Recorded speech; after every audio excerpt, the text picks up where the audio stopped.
આપની પાસેથી જાણીએ, કારણ કે જે કહી શકાય ને કે અમારા પેરેન્ટ્સ એ રીતે કહેતા હોય કે તમે લોકો ભણતા ત્યારે એટલું કોઈ ટેન્શન અમારા માટે નહોતું, પરંતુ અત્યારના બાળકો માટે સ્ટડી અને ક્યારથી કઈ સ્કૂલમાં એડમિશન લેવું, ટ્યુશન્સ છે, એમની હોબીઝ છે, એક્સ્ટ્રા એક્ટિવિટીઝ જે છે એના માટે એમના લાઇક્સ ડિસલાઇક્સ, શોપિંગ, ઘણી બધી વસ્તુઓ, ઘણું એક લિસ્ટ હોય છે. અત્યારથી થોડીક ચિંતા પેરેન્ટ્સ માટે રહેતી હોય છે.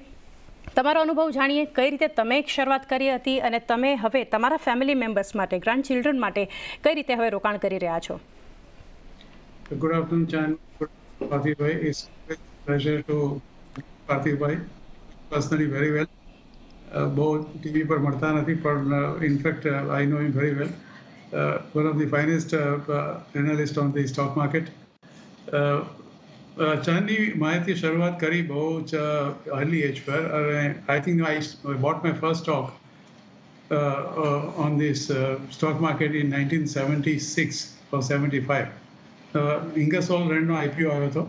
My brother was the general manager in Ingersoll Rand and he told me કે 35 રૂપિયાના ભાવે આ શેર મળે છે, 10 રૂપિયાની ફેસ વેલ્યુનો, 25 રૂપિયાની પ્રીમિયમ છે, અને I bought that my 500 shares first time in my life. My father was investor since a very long time and he taught me કે જેવી રીતે શેર બજારમાં કેવી રીતે રોકાણ કરવું. એ વખતે તો આ જાતનું બિલકુલ માહોલ નહોતો. ફિઝિકલ શેરો હતા, મોટા મોટા શેર સર્ટિફિકેટ લાર્જ સાઇઝના તમને જોવા મળતા હતા, અને ત્યાંથી શરૂઆત કરી. અને પછી મને એવું લાગ્યું કે I must also teach this skill to my son also. એટલે 12th સ્ટેન્ડર્ડમાં હતો ત્યારે મેં એને કહ્યું કે વેકેશનમાં ઓફિસ પર આવો અને ત્યાં બધું ધીરે ધીરે શીખો.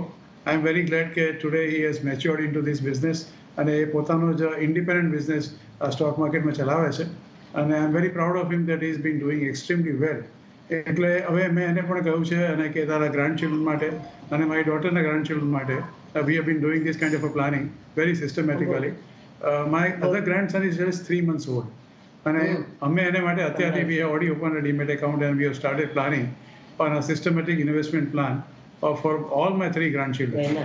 એટલે મારું તો એવું માનવું છે કે જે હું શીખ્યો મારા ફાધર પાસેથી એ મારા દીકરાને અને મારા ગ્રાન્ડચિલ્ડ્રનને વારસામાં આપી દઈશ. એક વસ્તુ ચોક્કસ છે કે જે લાઈફ અમે જીવ્યા અને અત્યારની જે લાઈફ છે એમાં આસમાન જમીનનો ફેર છે. અને હવે આવનાર 10 કે 15 કે 20 વર્ષમાં જ્યારે એ લોકો મોટા થશે અને એ લોકોનું ભણતર, એ લોકોના મેરેજીસ, એ લોકોના ફર્ધર એજ્યુકેશન માટે ખૂબ બધા પૈસાની જરૂર પડશે. So we have calculated every penny અને વી હેવ પ્લાન કે કેટલી જરૂર પડશે અને એ રીતે જ ઇન્વેસ્ટમેન્ટ ચાલુ કર્યું છે. Hopefully, with the blessings of God, everything should work out all right by end of the 15th or 20th year. Definitely. ખાસ એક વ્યૂ જગદીશજી, અને એક અમારા બધામાં આટલા સિનિયર, અમારી ચેનલ સાથે પણ આટલા વર્ષોથી તેઓ જોડાયેલા છે, અને અમારું પણ પ્રિવિલેજ જગદીશજી અને પાર્થિવ જ્યારે આપણી સાથે છે.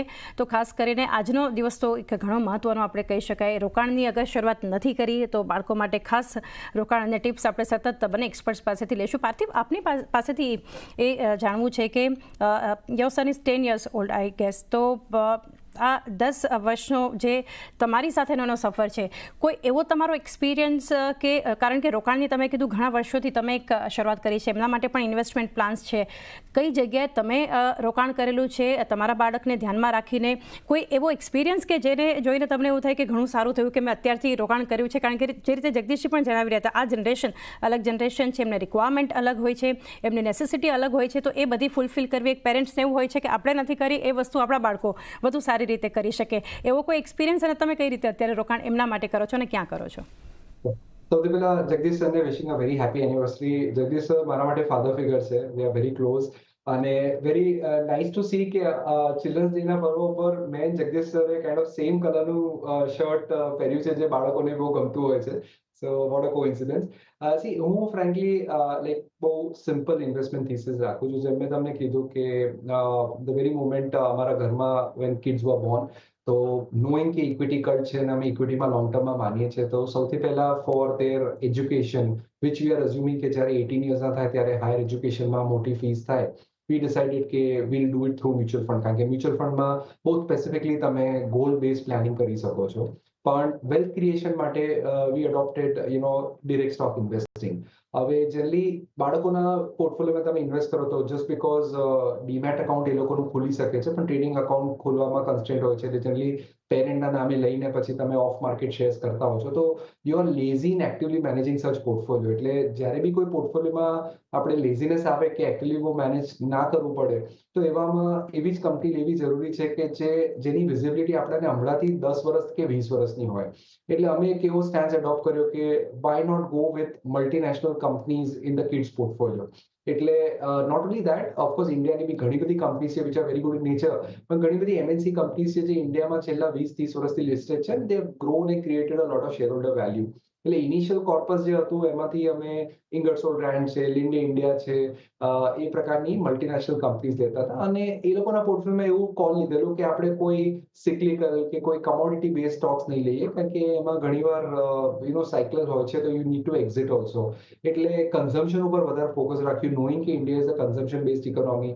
અમુક બેન્કિંગ સેક્ટરની ફ્રન્ટલાઇન સ્ટેપ્સ ઉપર ફોકસ રાખ્યું, નોઈંગ કે ઇન્ડિયામાં બેન્કિંગ અંડર પેનિટ્રેશન છે, તો આગળ જતા ત્યાંથી લોંગ ટર્મ વેલ્યુ ક્રિએટ થશે. તો I think you won't believe એવું થયું કે kids portfolio have also tend to outperform our portfolio. કારણ કે જેટલી એ લોકોના પોર્ટફોલિયો આપણે સિમ્પલ થીસીસ રાખીએ, લોન્જેટિવિટી માટે વિચારીને એવા સેક્ટર્સ વિચારીએ કે જ્યાં the addressable opportunity is huge.